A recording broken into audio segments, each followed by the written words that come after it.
Okay, there's the 2006 Kawasaki Z 750S. The S stands for the fairing. Otherwise, it would be a naked bike. There's the double disc brakes. Right. Good stopping power. I tested it out the other day. I've only had it since April 1st, and I've put 1,000 kilometers on it. There's the rad. It's in really good shape.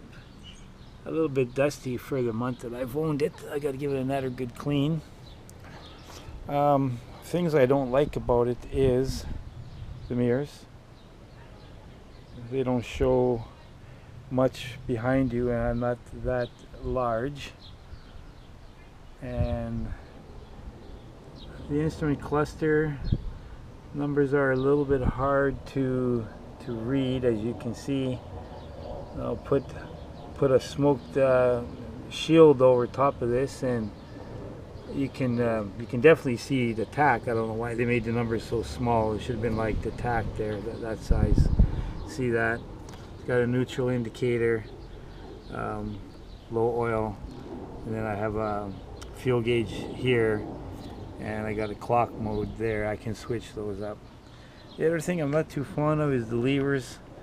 Even though they have adjustments here, it's a turn dial. It'll bring the lever a little further, a little out. I have fairly large hands, and I still find that to be too much. So probably aftermarket is the way I'll be going. Aftermarket probably with the mirrors, with a turning signal light over here for extra visibility. It's a 750. It has 110 horsepower, so it giddy up and goes. The 6-speed gearbox is close ratio as far as I'm concerned. From third to sixth, doesn't feel much difference, except for the speed that you're going, because you're rolling the gas. It's instantaneous. It really goes. It spooked me a couple times. It is chain drive. It's got a big back tire, a 180 on a 17-inch rim, and a 120 on the front on a 17-inch rim, shrouded in Pirelli GT tires, which are nice and sticky. Probably have to put a new set on in the summer of 2018, but that's okay. Other cons I don't like is the seat. They classify that bike as a touring bike, yes, for one up.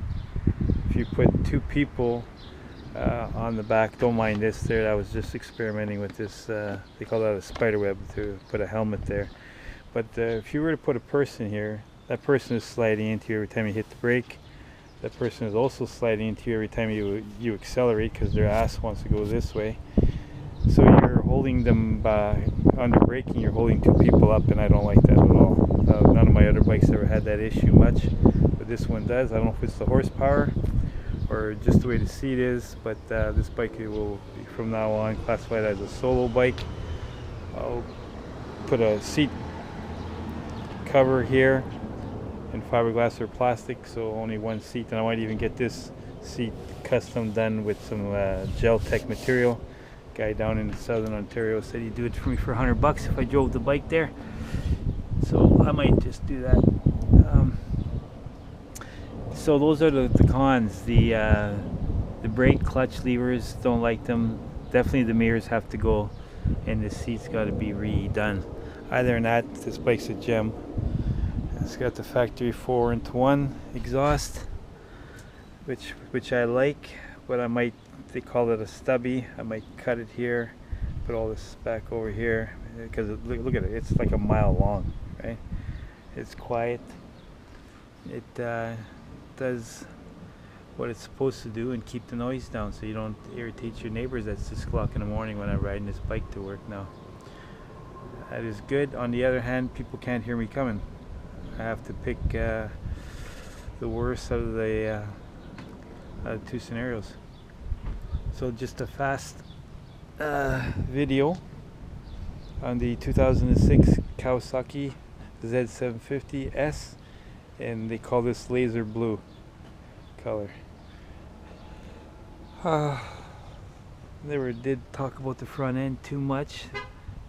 It's got a designated cat eye, which means this eye will come on in a low beam, both eyes will come on at high beam, but this one is the brighter one. I ride with the high beam on in the daylight because I don't ride at night, so I'm not really hurting too many people, but they can see me a lot better with the two headlights. So that's my gist. I got that off another YouTube video guy, and I liked his idea about riding with the high beam on, and that's what I'm going to be doing. Alright, thank you for watching.